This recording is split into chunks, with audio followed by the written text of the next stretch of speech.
سیرت سیدنا عثمان رضی اللہ تعالی عنہ فی الوعظ والارشاد۔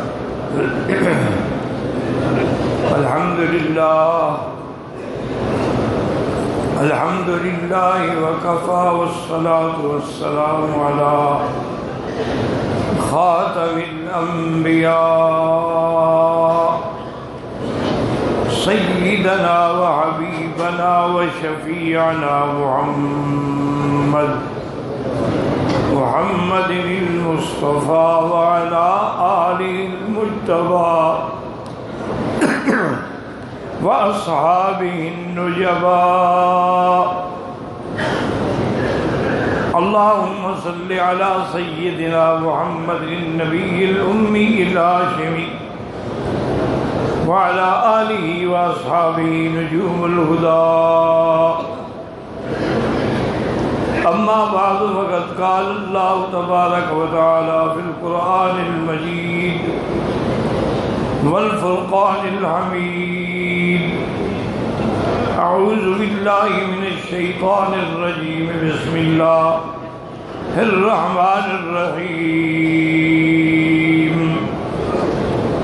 لقد رضي الله عن المؤمنين إذ يبايعونك تحت الشجرة فعلم ما في قلوبهم وأنزل السكينة عليهم وأصابهم فتحا قريبا۔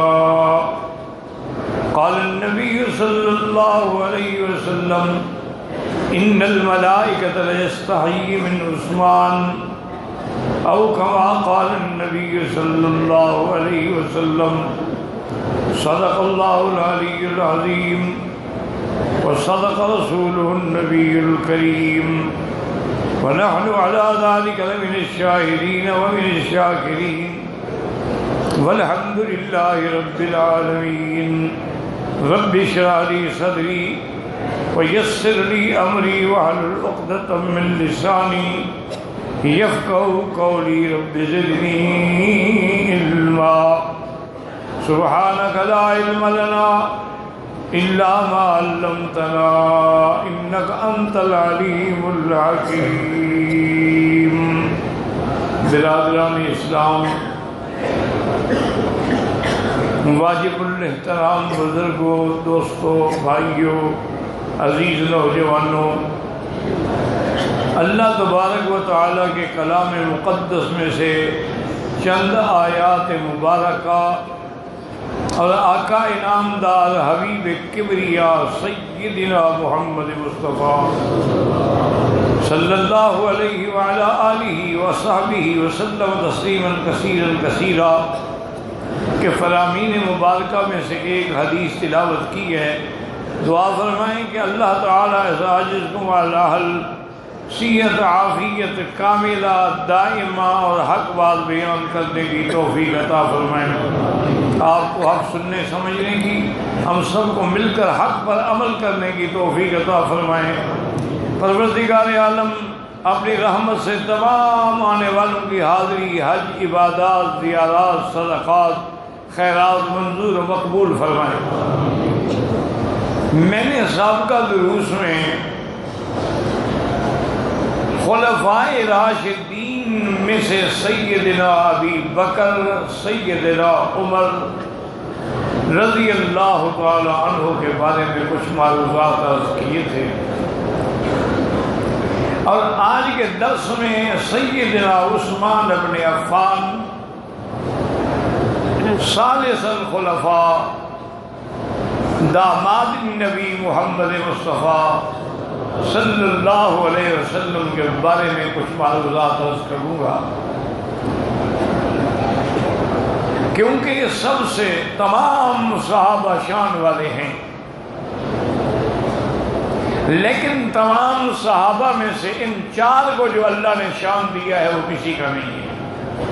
سیدنا ابو بکر، سیدنا عمر، سیدنا عثمان اور سیدنا علی رضوان اللہ علیہم اجمعین۔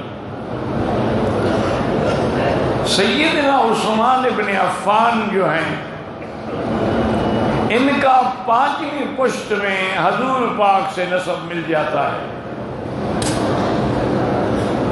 اور آپ کی والدہ جو ہیں ان کا نام عروہ ہے، جو حضور کی پھوپھی ام حکیم کی بیٹی ہے۔ حضرت عثمان رضی اللہ تعالی عنہ باہر کے ملک میں سفر پہ تھے جب حضور کی بعثت ہوئی اور آپ کا اعلان نبوت ہوا۔ وہ فرماتی ہیں کہ میں اسی سفر کے دوران میں رات کو میں نے خواب دیکھا کہ خواب میں مجھے کوئی کہتا ہے کہ یا عثمان یا عثمان لک الشان فاتبع النبی، کہ عثمان تمہاری بڑی شان ہے لیکن ایک نبی پیدا ہوئے ہیں جن کی تم فوراً اتباع کرو۔ کہتے ہیں میں حیران ہو گیا۔ بہرحال میں واپس آیا تو سب سے پہلے مجھے سیدنا ابی بکر رضی اللہ تعالیٰ عنہ نے اسلام کی دعوت دی اور مجھے اسلام کے فضائل، محاسن، سرکار دو عالم کی شان، عظمت کا ذکر کیا۔ ابھی ہم ذکر کر رہے تھے کہ حضور بھی تشریف لے آئے صلی اللہ علیہ وسلم۔ آپ نے فرمایا عثمان کیا سوچ رہے ہو؟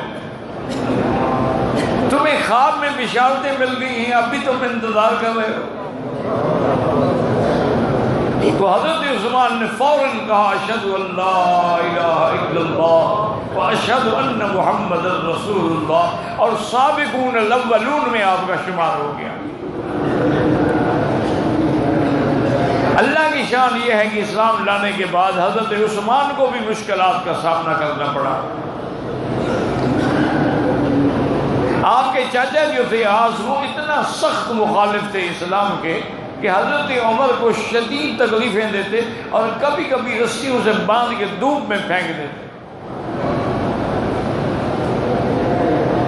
اور کبھی کبھی ایک یعنی چٹائی میں ان کو لپیٹ کے اور دھواں دیتے۔ حضرت عثمان کا سانس بند ہو جاتی۔ یہ سارے مصائب جھیلتے رہے لیکن اسلام پہ مستقیم رہے۔ جب صحابہ پر مظالم کی انتہا ہو گئی اور سرزمین حرم میں ان کا جینا دو بھر ہو گیا تو انہوں نے حضور سے عرض کیا کہ حضور ہمیں اجازت دیں کہ ہم ہجرت کریں۔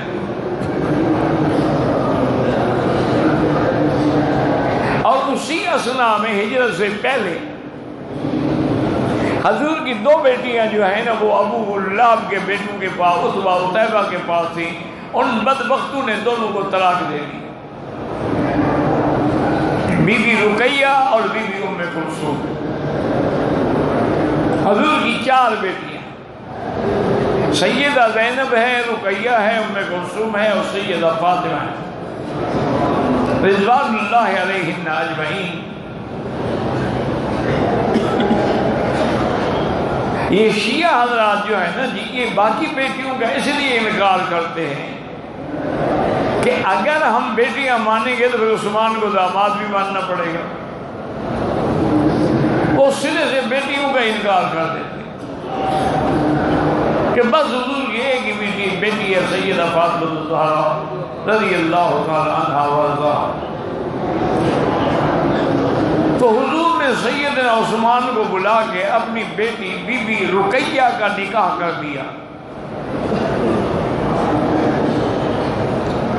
تو آپ کے نکاح پر صحابہ نے مبارکباد دی کہ عثمان جیسے تم حیا والے اور عفیف اور پاک دامن ہو، اللہ نے تمہیں بیوی بھی پاک دامن دی ہے۔ اور یاد رکھیں کہ یہ قرآن کا فیصلہ ہے کہ الخبیثات للخبیثین، گندی عورتیں گندے مردوں کے لیے ہوتی ہیں، والخبیثون للخبیثات، اور گندے مرد گندی عورتوں کے لیے ہوتے ہیں، والطیبات والطیبین، اور پاک مرد پاک عورتوں کے لیے ہوتے ہیں۔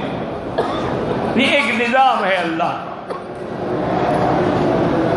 اسی طرح دوسری آیت میں ہے کہ الزانیۃ لا ینکح الا زان، کہ جو زانی عورتیں ہیں وہ زانی مرد کو پسند کرتی ہیں، اور جو زانی مرد ہوتے ہیں لا ینکح الا زانیۃ و مشرکۃ، وہ بھی زانیہ اور مشرکہ کو پسند کرتے ہیں، ان کو شریف عورت پسند نہیں آتی۔ کبھی کبھی انقلاب زمانہ بھی ہوتا ہے کہ برے کے گھر میں اچھی بیوی آ جاتی ہے، کبھی کبھی اچھی بیوی کو برا شوہر بھی مل جاتا ہے، یہ اتفاق ہے، لیکن غالب یہی ہے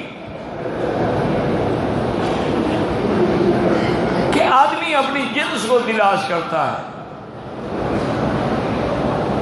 جس قسم کے لوگ ہوتے ہیں، جس قسم کا مزاج ہوتا ہے، اب ایک آدمی شرابی ہے، نشہ کرتا ہے، شراب پیتا ہے، گندی فلمیں دیکھتا ہے، شریف عورت اس کا ساتھ کیسے دے سکتی ہے؟ یا ایک عورت ہے، وہ شوبز کی ہے، وہ ماڈل ہے، وہ کلبوں میں جاتی ہے، وہ ڈانس کرتی ہے، شریف آدمی کی بیوی کیسے بن سکتی ہے؟ تو یہ اللہ کا نظام ہے کہ حضرت عثمان بھی باحیا اور بیوی باحیا۔ آپ نے اپنی بیوی رقیہ کے ساتھ ہجرت کی، اور حضور نے فرمایا کہ جیسے حضور صلی اللہ علیہ وسلم کے زمانے سے پہلے ابراہیم علیہ السلام نے اپنی بیوی کے ساتھ ہجرت کی تھی، الحمدللہ آج میرا داماد عثمان بھی اپنی بیوی کے ساتھ ہجرت کر رہا ہے۔ حبشے کا بادشاہ جو تھا وہ عیسائی تھا، مسلمان نہیں تھا، لیکن بڑا عادل تھا، منصف مزاج تھا، کسی کو ظلم نہیں کرتا تھا۔ مسلمان وہاں گئے، بڑے آرام سے انہوں نے زندگی گزاری۔ اتفاق سے سرزمین حرم میں ایک واقعہ ہوا کہ حضور نماز پڑھا رہے تھے اور سورۃ النجم کی تلاوت کر رہے تھے۔ ابلیس لعین نے جب حضور سورۃ النجم پڑھ رہے تھے کہ وَالنَّجْمِ إِذَا هَوَىٰ مَا ضَلَّ صَاحِبُكُمْ وَمَا غَوَىٰ وَمَا يَنطِقُ عَنِ الْهَوَىٰ إِنْ هُوَ إِلَّا وَحْيٌ يُوحَىٰ۔ ابلیس نے مشرکین جو وہاں کھڑے تھے ان کے دماغوں میں اپنی طرف سے یہ بات ڈالی کہ تِلْكَ الْغَرَانِيقُ الْأُولَىٰ إِنَّ شَفَاعَتُهُنَّ لَتُرْتَجَىٰ، کہ یہ جو تمہارے بت ہیں ان کی بھی شفاعت جو ہے قبول ہوگی۔ وہ قافیہ بھی مل گیا، اور ان کے دماغ میں یہ آیا کہ شاید حضور پاک نے یہ آیت پڑھی ہے۔ حالانکہ اللہ کے نبی معصوم ہوتے ہیں، شیطان کا ان پہ تصرف نہیں ہوتا۔ اگر شیطان اللہ کی نبی پہ آیات ڈال سکتا ہے تو سارے قرآن کا اعتماد ہی ختم ہو جاتا ہے۔ تو اب جب حضور نے سجدہ کیا تو کافر بھی سجدے میں گر گئے۔ ان کے لیے تو بڑی بات تھی نا کہ جی ان کے بتوں کی تعریف ہو جائے۔ اب وہ یہ تو نہیں سمجھے کہ بھئی حضور نے تو نہیں پڑھا ہے۔ بہرحال جب وہ سجدے میں گر گئے تو یہ بات مشہور ہو گئی کہ مکے کے قریش جو ہیں وہ مسلمان ہو گئے، حضور کے پیچھے نمازیں پڑھ رہے ہیں، اب مکے میں امن ہے۔ حبشے والے سارے صحابی واپس آ گئے کہ بھئی جب مکے میں امن ہے تو ہم گھر کیوں چھوڑیں؟ یہاں آگے دیکھا کہ واقعی غلط ہے، کوئی اسلام نہیں لایا۔ انہوں نے مظالم کی انتہا کر دی صحابہ کے خلاف، پہلے سے بھی دیا تھا۔ اب دوسری ہجرت کے لیے صحابہ نے اجازت مانگی تو 100 صحابی پھر حبشہ کی طرف ہجرت کرنے کے لیے تیار ہوئے اور بڑے خفیہ طریقے سے ہجرت کی۔ ان میں حضرت عثمان اور آپ کی بیوی رقیہ بھی تھی، لہذا آپ نے 2 دفعہ ہجرت کی۔ اسی لیے تاریخ جو ہے نا وہ حضرت عثمان کی شان میں لکھتی ہے کہ ذوالہجرتین بھی ہے، ذی النورین بھی ہے، ذی الشراکتین بھی ہیں اور ذو بشارتین بھی ہیں۔ اب حضور صلی اللہ علیہ وآلہ آلہ وصحبہ وسلم تسلیما کثیرا مدینہ شریف میں ہجرت فرما گئے۔ اب صحابہ بھی سب مدینے میں آ گئے۔ جب جنگ بدر کی تیاری ہوئی تو حضور کی بیٹی بی بی ام رقیہ جو ہیں وہ بیمار تھی، ان کو شدید تکلیف تھی اور چیچک نکل آئی تھی۔ تو حضور نے فرمایا عثمان ایسا کرو کہ تم بدر نہ جاؤ، تم اپنی بیوی کی عیادت کے لیے مدینے میں رہ جاؤ، لیکن اللہ تمہیں ثواب جو ہے وہ بدری صحابی کا دیں گے۔ حضرت عثمان رہ گئے۔ اللہ نے بدر میں اپنے نبی پاک کو عزت دی، غلبہ دیا، فتح دی، اور شان کے ساتھ میرے مدنی پاک مدینے واپس تشریف لائے، اور جس دن حضور مدینے پہنچے اسی دن بھی رقیہ کا انتقال ہو گیا۔ حضور صلی اللہ علیہ وسلم نے اپنی بیٹی کا جنازہ پڑھایا، اور حضور صلی اللہ علیہ وسلم نے حضرت عثمان کو بھی صبر کی تلقین کی، لیکن عثمان بالکل بجھ کے رہ گئے۔ صاف بات ہے کہ جس کی اتنی شان والی بیوی چلی جائے، اور بیوی بھی ہو جو بنت مصطفیٰ ہو رضی اللہ تعالی عنہ وارضاہ ہو، تو آپ بالکل بجھ گئے اور خاموش بیٹھے رہتے تھے، کسی سے بات نہیں کرتے تھے۔ حضور نے محسوس فرمایا اور ایک دن پھر بلایا کہ عثمان ایسا کرو، میری دوسری بیٹی جو ہے ام کلثوم، اس کا نکاح بھی میں تمہارے ساتھ کرتا ہوں۔ تو ام کلثوم کا نکاح بھی حضور نے عثمان سے کر دیا، جس کی وجہ سے ذوالنورین آپ کو لقب ملا۔ اور یہ شان کسی کی نہیں ہے کہ جس کے گھر میں نبی کی 2 بیٹیاں آئی ہوں، اور اسی زمانے میں مدینہ پاک میں ایک کنواں تھا جس کا نام تھا بیر روما۔ یہ ایک یہودی کی ملکیت تھا، اور وہ بدبخت پانی بیچتا تھا، مسلمانوں کو پینے کے لیے بھی نہیں دیتا تھا۔ پینے کے لیے ایک ڈول کی قیمت مقرر کی ہوئی۔ ایک دن حضور مسجد میں بیٹھے ہیں، فرمایا کون ہے جو اس بیر روما کو خرید کر کے مدینے کے مسلمانوں پہ وقف کر دے، اس کی جنت کا محمد مدنی ذمہ دار ہے۔ حضرت عثمان چپ کر کے اٹھے اور یہودی سے جا کے سودا کیا، 40,000 درہم میں وہ کنواں خریدا، اور خرید کے وہ دستاویز لا کے حضور کے سامنے رکھ دی، یا رسول اللہ آپ گواہ ہو جائیں میں نے مدینے کے مسلمانوں پہ وقف کر دیا ہے، اور جنت کی بشارت کے مستحق ہو گئے۔ اسی طرح ایک دن میرے مدنی بیٹھے ہیں صلی اللہ علیہ وسلم، آپ درود شریف بھی نہیں پڑھتے، کیا کریں آپ؟ پتہ نہیں، خدا جانے۔ میں نے تو آپ کو بتایا ہے نا کہ یہ پہلا سال ہے میں نے دیکھا ہے کہ نہ لبیک کی آواز آتی ہے نہ درود کی آواز آتی ہے۔ احرام باندھنے جائیں گے نا، بس لبیک اللہم لبیک، بس سلام علیکم۔ حج پہ جائیں گے 2 دفعہ 3 دفعہ پڑھ لیں گے السلام علیکم، بس ختم ہو گیا۔ یہ جو دن تھے نا جی حج کے، یہ تو لبیک کے غلغلے ہوتے تھے، اور ایام تشریق میں تکبیرات کے غلغلہ ہوتا تھا، ہر طرف سے آوازیں آتی تھی، اللہ اکبر اللہ اکبر اللہ اکبر لا الہ الا اللہ اللہ اکبر وللہ الحمد۔ مسجدوں سے، محلوں سے پورا اللہ کا حرم مکہ منی الفاظ گونج رہے ہوتے تھے۔ اب لوگ معلوم ہوتا ہے کہ بوجھ اتارنے کے لیے آتے ہیں، میرے آقا نے فرمایا تھا ایک زمانہ آئے گا میری امت کے علماء، مولوی اور پیر شہرت کے لیے حج کریں گے کہ جی فلاں بزرگ نے 50 حج کیے،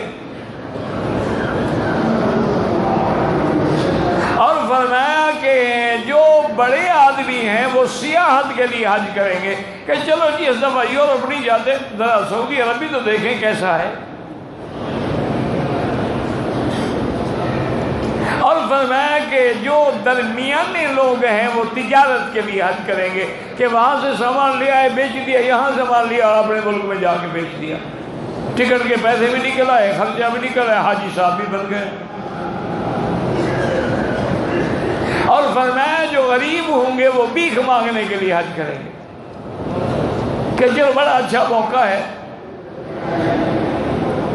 بھیک مل جائے گی۔ وہ بھیک والے بھی ہزاروں ریال اکٹھے کر کے لے جاتے ہیں۔ فرمایا حاجی تو کوئی کوئی ہوگا۔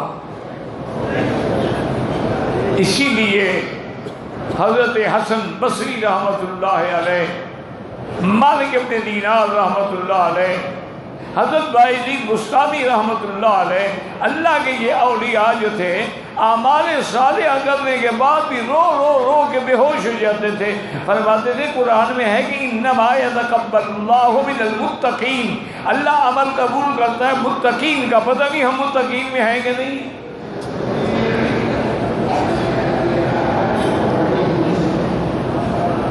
اور ایک میں آپ کو اپنے بھائیوں کو، اپنے بزرگوں کو، اپنے بہنوں کو، اپنی بیٹیوں کو نشانی بتا دوں کہ بھی حج کے بعد کیسے معلوم ہو کہ ہمارا حج قبول ہو گیا ہے۔ اگر تمہارے اندر تبدیلی آ گئی، عقیدہ ٹھیک ہو گیا، شرک کے بجائے توحید آ گئی، بدعت کے بجائے سنت آ گئی، اعمال صالحہ ہو گئے، نماز کی پابندی ہو گئی، فرائض میں عمل ہو گیا، خیر خیرات میں اضافہ ہو گیا، اور نیک اعمال میں آدمی ترقی کرتا گیا، بڑھتا گیا، اور صورت میں سیرت میں حضور محمد مصطفیٰ کی شکل اختیار کر لی، تو سمجھو کہ حج قبول ہو گیا۔ اور جیسے آئے تھے ویسے ہی تشریف لے جائے تو پھر سمجھو کہ بس ایک آج حاضری تھی لیکن ہم مردود ہو کے جا رہے ہیں، کوئی تبدیلی آئی نہیں، نہ سیرت میں نہ صورت میں۔ تو پھر کیا دیکھو نا، بچے کو یورپ بھیجتے ہو پڑھنے کے لیے، امریکہ بھیجتے ہو، آسٹریلیا بھیجتے ہو، کینیڈا بھیجتے ہو، 2 سال یا 3 سال کا کورس کر کے جب واپس آتا ہے وہ لباس بھی انگریز کا پہنتا ہے، شکل بھی انگریز کی بناتا ہے، اور اسی طرح ٹیبل پہ بیٹھ کے باقاعدہ چھری کانٹے سے کھانا کھاتا ہے، اسی انداز میں زندگی گزارتا ہے۔ تو اگر تم مکہ مدینے میں آ کے محمد مدنی کی سیرت اختیار نہ کرو تو آنے کا فائدہ کیا ہوا؟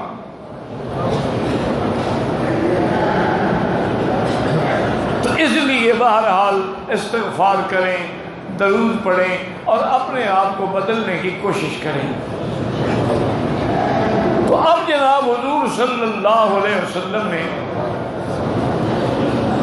یہ بھی اعلان فرمایا کہ آج مسجد نبوی میں توسیع کرنے کی ضرورت ہے، مسجد چھوٹی ہو گئی، نمازی بڑھ گئے، اور ساتھ ہی ایک ٹکڑا تھا۔ آپ نے فرمایا اگر کوئی یہ ٹکڑا خرید کے مسجد میں شامل کر دے تو اس کو جنت کی میں بشارت دیتا ہوں۔ حضرت عثمان نے جا کے ان زمین والوں سے بات کی اور 10,000 درہم میں وہ ٹکڑا خرید کے حضور کی خدمت میں آ کے مسجد کے لیے وقف کر دیا اور مسجد بڑھا دی گئی، یعنی اب اس مسجد میں عثمان کا بھی حصہ ہے۔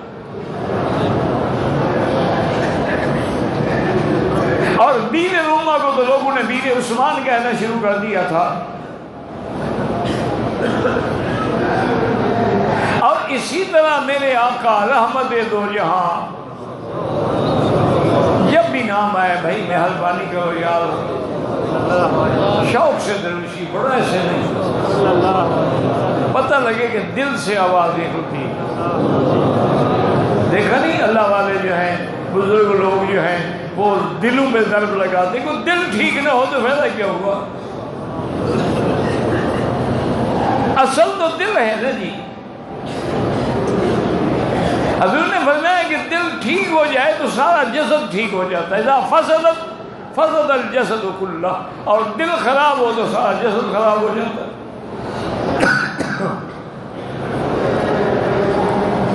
اب حضور پاک نے خواب دیکھنے کے بعد عمرے کے لیے تیاری کی اور مدینہ منورہ سے چل پڑے۔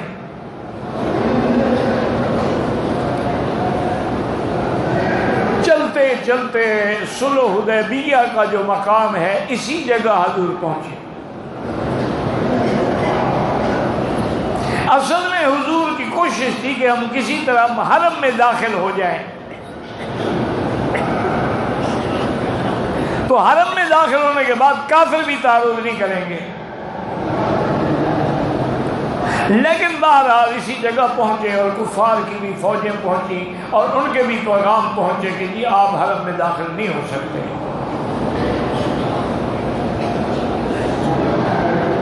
یہ ہمارے لیے موت ہے کہ 1500 کا لشکر آئے اور آگے عمرہ کر کے چلا جائے اور ہم سے اجازت بھی نہ لے۔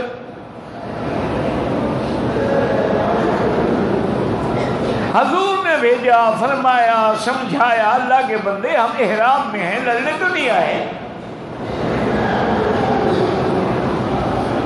انہوں نے کہا جی نہیں، ہم آپ کو حرم میں نہیں آنے دیں۔ حضور صلی اللہ علیہ وسلم نے امیر المومنین سیدنا عمر رضی اللہ عنہ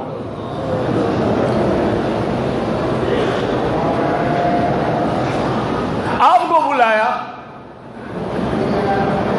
اور فرمایا کہ عمر ایسا کرو کہ تم مکے جاؤ اور ان کے سردار جو ہیں، بڑے بڑے روسا جو ہیں، ان سے بات کرو، ان کو سمجھاؤ بھی اللہ کا نبی جنگ میں تو نہیں آئے،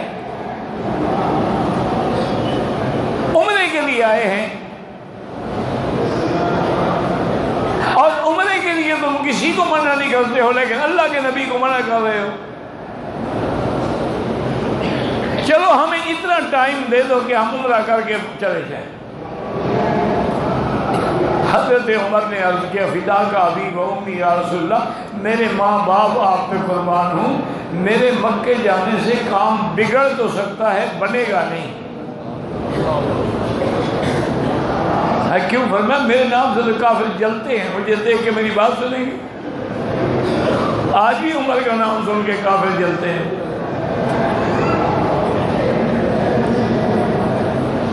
انہوں نے کہا حضور میرا تو کافر نام سن کے، میں نے تو مشورہ دیا تھا نا کہ آپ کو بدر میں کہ ان کی گردنیں اڑا دیں، ان کو وہ وقت یاد ہے، میرے جانے سے کچھ نہیں ہوگا، البتہ میں آپ کو مشورہ دیتا ہوں کہ اگر آپ چاہتے ہیں تو عثمان کو بھیج دیں۔ کہہ رضی اللہ۔ انہوں نے کہا حضور یہ عثمان اتنے شان والا بندہ ہے، مکے کا کوئی گھر نہیں جس پہ عثمان کا احسان نہ ہو، اور الانسان عبید الاحسان، انسان احسان کا غلام ہوتا ہے۔ مکے والے کافر ہیں، کچھ ہیں لیکن احسان فراموش نہیں ہے۔ حضرت عثمان کے جانے سے بات بن سکتی ہے ورنہ نہیں بنے گی۔ حضور نے حضرت عثمان کو بولنے کا سمے نہ ہوا تھا، ان کا حاضر یا رسول اللہ میں جاتا ہوں۔ حضرت عثمان رضی اللہ تعالی عنہ تشریف لائے۔ یہ اتنے با حیا تھے عثمان کہ سیدہ عائشہ فرماتی ہیں، ان کی روایت ہے اور صحیح حدیث ہے کہ حضور صلی اللہ علیہ وسلم میرے گھر میں ایسے ٹیک لگا کے لیٹے ہوئے تھے اور آپ کی چادر مبارک جو ہے وہ پنڈلی سے تھوڑی اوپر تھی، تو ابا ابو بکر آئے، اجازت مانگی، آپ نے اجازت دی، اسی طرح لیٹے رہے۔ تھوڑی دیر گزری فاستاذن عمر، حضرت عمر آئے، اجازت مانگی، آپ نے اجازت دی، اسی طرح لیٹے رہے۔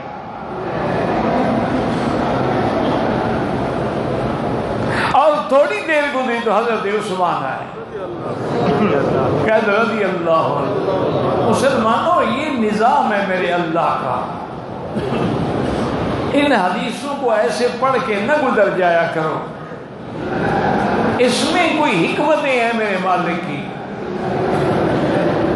ایک دفعہ حضور پاک تشریف لے گئے ایک باغ میں، ایک انصاری کے باغ میں، اور جا کے کنویں پہ بیٹھ گئے اور اپنی ٹانگیں مبارک ایسے کنویں پہ لٹکا لی، کنارے پہ بیٹھ گئے، اور صحابی کو حکم دیا کہ دروازے پہ کھڑے ہو جاؤ، جب تک میں اجازت نہ دوں کسی کو نہ آنے دو۔ تھوڑی دیر گزری تو حضرت ابو بکر آئے، انہوں نے جا کے عرض کیا حضور حضرت ابو بکر دروازے پہ کھڑے ہیں، فرمایا افتح لہو، دروازہ بھی کھول دو، وبشرہ بالجنت، جنت کی بشارت بھی اس کو دے دو۔ حضرت ابو بکر آئے تو حضور کے دائیں طرف کنویں پر اسی طرح بیٹھ گئے جیسے حضور بیٹھے تھے، ٹانگیں جو تھی وہ کنویں میں لٹکا لی۔ یہ ادب تھا کہ اگر میں بن ٹھن کے بیٹھوں گا تو حضور کو بھی تکلف کرنا پڑے گا، لہذا ایسے بیٹھ جاؤ تاکہ حضور بے تکلفی کے آرام سے بیٹھے رہے۔ تھوڑی دیر گزری تو حضرت عمر آئے، ابھی اللہ لا رہا ہے اسی ترتیب سے یا تم لا رہے ہو؟ کہ پہلے ابو بکر آتا ہے پھر عمر آتا ہے۔ اس نے اجازت مانگی، حضور نے اجازت دی، فرمایا بشرہ بالجنہ، جنت کی بھی خوشخبری دے دو۔ حضرت عمر آئے تو آپ کے بائیں طرف اسی طرح کنویں پہ بیٹھ گئے جیسے حضور بیٹھے تھے۔ تھوڑی دیر گزری تو عثمان آئے، تو یہ اللہ کا نظام تھا کہ اسی طرح ترتیب چلے گی۔ میرے نبی کے بعد بھی اسی طرح ابو بکر آئے گا، عمر آئے گا، عثمان آئے گا۔ آپ نے فرمایا اس کو اجازت دے دو اور یہ بھی بتلا دو بشرہ بالجنت علی بلوى تصیبہ، کہ تم پر ایک مصیبت کا وقت آئے گا، لیکن خبردار اپنا قمیض نہ اتارنا۔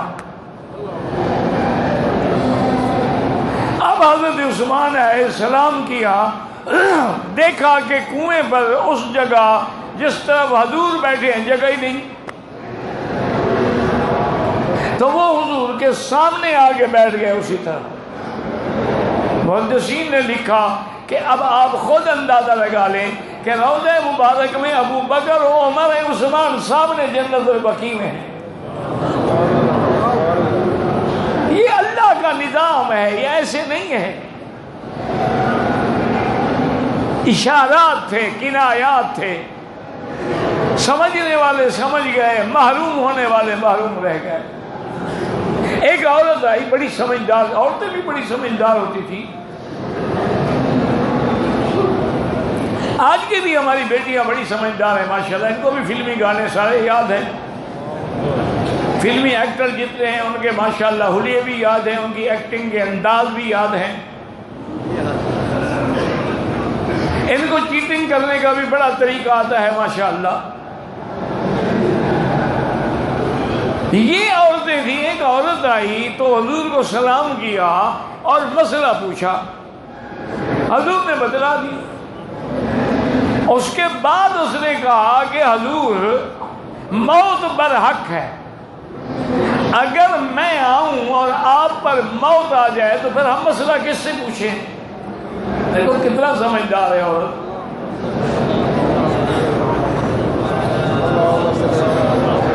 تو حضور نے فرمایا کہ اگر ایسی بات ہو فاتح ابا بکر، ابو بکر سے پوچھ لینا۔ تو حضور نے اپنے بعد کس کا نام لیا؟ ابو بکر کا۔ اور کہا حضور ابو بکر پہ بھی موت آ جائے، فرمایا عمر سے پوچھ لینا۔ اور کہا اگر حضرت عمر پہ بھی موت آ جائے، فرمایا وبطن الارض خیر من ظہرها، زمین کے اندر مر کے دفن ہو جانا بہتر ہے زمین پر رہنے سے، پھر فتنے کے دروازے کھل جائیں گے۔ تو یہ ترتیبات جو تھی نا، یہ میرے اللہ کا نظام ہے۔ اسی طریقے سے اب جناب حضرت عثمان رضی اللہ عنہ مکے میں تشریف لائے، سارے قریشی کے سردار جو تھے ملنے کے لیے آئے۔ انہوں نے کہا عثمان کیسے ہے؟ انہوں نے کہا بھئی میں حضور کا قاصد بن کے آیا ہوں، مہربانی کرو۔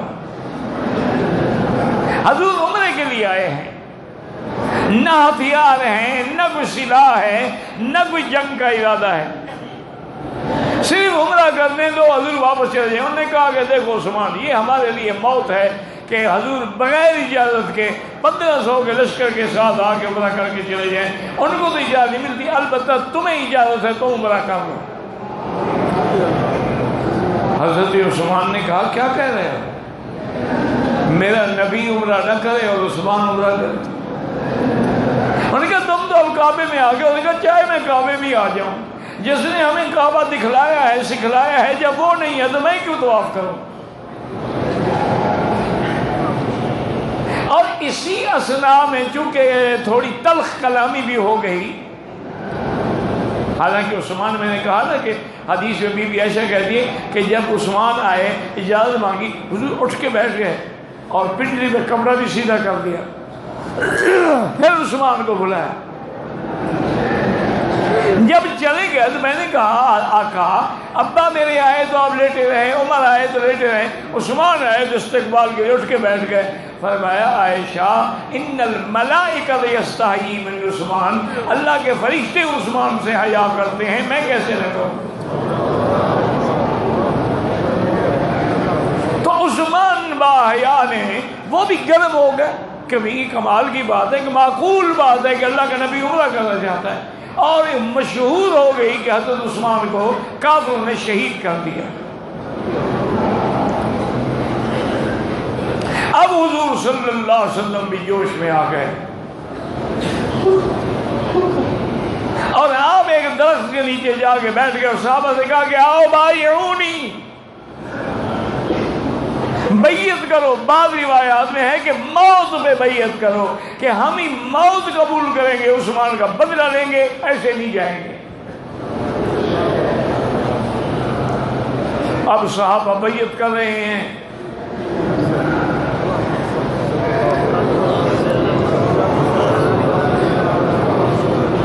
اللہ نے اس منظر کو قرآن میں بیان کیا ہے۔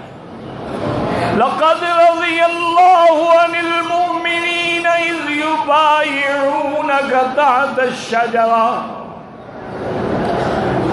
فعلم ما فی قلوبہم فانزل السکینۃ علیہم واثابہم فتحا قریبا۔ اور اسی طرح یہ آیت بھی نازل ہوئی کہ میرا بدری، جو صحابہ تیری بیعت کر رہے ہیں، ید اللہ فوق ایدیہم، ایک تیرا ہاتھ ہے، ایک صحابی کا ہاتھ ہے، اور ان پر اللہ کا ہاتھ ہے، جیسے اس کی شان کو زیبا ہے۔ اب حضور بیعت کر رہے ہیں، صحابہ بڑھ بڑھ کے بیعت کر رہے ہیں۔ اسی اسرا میں حضور کے دل میں اللہ نے بات ڈالی۔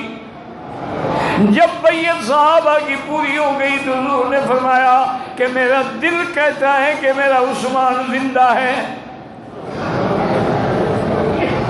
اور میں اتنے بڑے مقام سے عثمان کو معروم نہیں کرنا چاہتا۔ صحابہ گواہ ہو جاؤ، ہذہ یدی وہذا ید عثمان، یہ مقام کسی کو نہیں ملا۔ آپ نے فرمایا یہ میرا ہاتھ ہے، یہ میرے عثمان کا ہاتھ ہے، اپنے ہاتھ کو عثمان کا ہاتھ قرار دیا، اور فرمایا عثمان کی طرف سے میں بیعت کرتا ہوں۔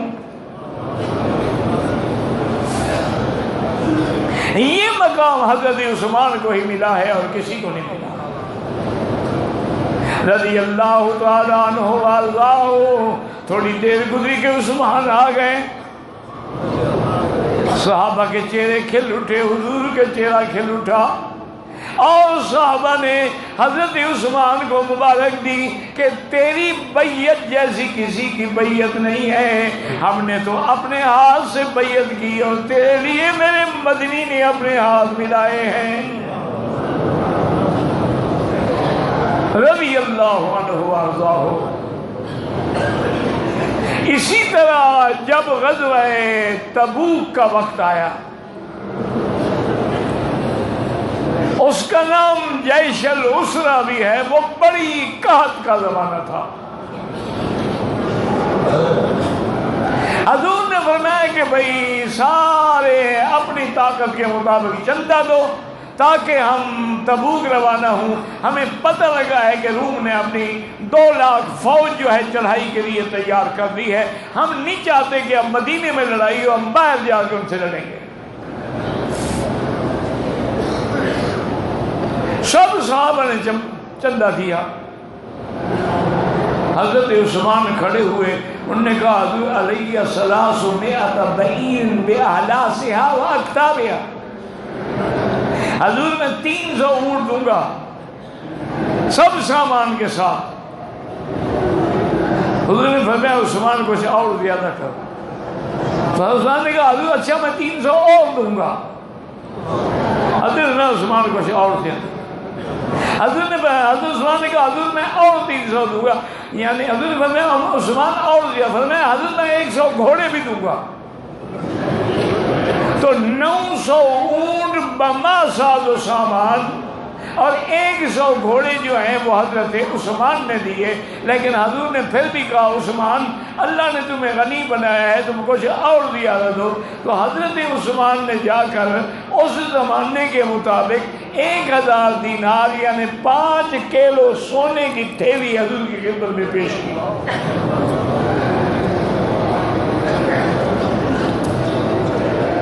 اب حضور نے چونکہ اس زمانے میں تو دینار سونے کا ہوتا تھا، درہم چاندی کا ہوتا تھا، یہاں بھی کافی عرصے تک ریال جو ہے وہ چاندی کا تھا۔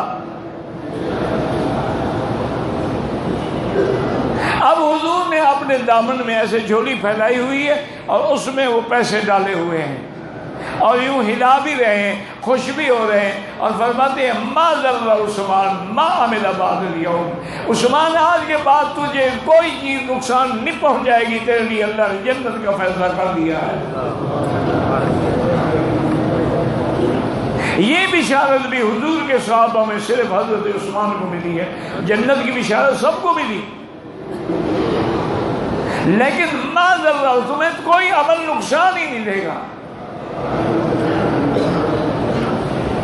اسی طرح سیدنا امیر المومنین حضرت عثمان ابن عفان رضی اللہ تعالی عنہ کے اس زمانے میں قحط کا زور تھا، آپ کا شام سے 100 اونٹوں پہ قافلہ جو ہے وہ اناج اور غلہ لے کے مدینے کی طرف آ رہا تھا۔ آپ بہت بڑے تاجر تھے۔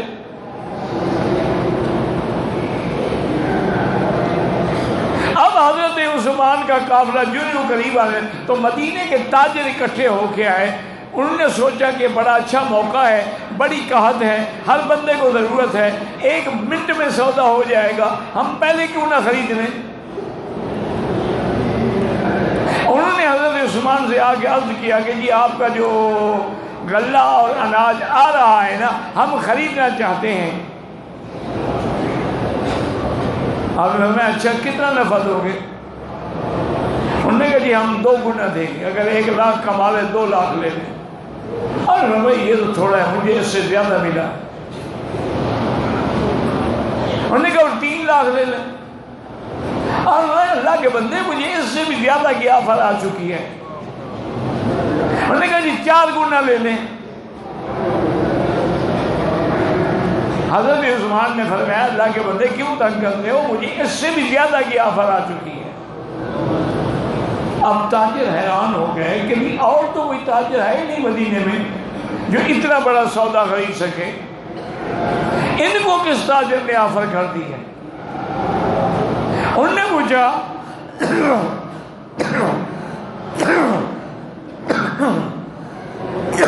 عثمان آپ کو کتنے کی آفر آئی ہے؟ حضرت عثمان کہہ دو رضی اللہ عنہ. انہوں نے فرمایا اللہ کے بندے مجھے 10 گنا کی آفر آئی ہے، کیونکہ اللہ فرماتے ہیں من جاء بالحسنۃ فلہ عشر امثالہا، کہ ایک نیکی اس کا 10 گنا بدلہ ہوگا، تو میں 10 گنا چھوڑ کے 4 گنا کیوں لوں؟ اب جب مال مدینے پہنچ گیا، آپ نے حکم دیا کہ تمام مال جو ہے وہ فقراء میں تو اللہ واسطے تقسیم کر دیا جائے. تمام مال تقسیم ہو گیا. آپ نے فرمایا ایسا کرو اپنے خادموں سے کہ باردانہ جو ہے وہ بوریاں جس میں اناج تھا وہ بھی بیچ کے تقسیم کر دو. وہ بھی تقسیم ہو گئی. تو حضرت عثمان نے کہا وہ 100 اونٹ جو ہے وہ بھی ذبح کر کے گوشت مدینے والوں کو تقسیم کر دو. جب میں نے سب کچھ اللہ کو دے دیا ہے تو پھر اس میں کچھ بچا کے گھر کیوں لے جاؤں؟ تو یہ غنا، یہ سخا، یہ حیا حضرت عثمان کا خاصہ تھا. اس لیے آپ کا لقب ملا ذوالہجرتین، 2 ہجرتیں کرنے والے. حبشے کی طرف آپ نے 2 ہجرتیں کی. ذی-النورین، آپ کے گھر میں حضور کی 2 بیٹیاں آئیں. اور اسی طرح ذوالبشارتین، ایک دفعہ بیر روما کے خریدنے پہ حضور نے جنت کی بشارت دی، ایک دفعہ مسجد کے لیے زمین خریدنے پہ آپ نے جنت کی بشارت دی. اور ذوالشراکتین، ایک دفعہ بدر میں نہ ہونے کے بعد آپ نے آپ کو بدر کا حصہ بھی دیا اور مال غنیمت میں سے بھی تقسیم کا حصہ دیا، اور آپ کو بھی شریک تصور کیا گیا. اور اسی طرح صلح حدیبیہ پر آپ نہ تھے پھر بھی آپ کو شریک سمجھا گیا. تو اس لیے علماء نے لکھا کہ ذی-النورین بھی عثمان ہے، اور ذی-الہجرتین بھی عثمان ہے، اور ذوالشراکتین بھی عثمان ہے، اور ذوالبشارتین بھی عثمان ہے. رضی اللہ عنہ وارضاہ واللہ اعلم.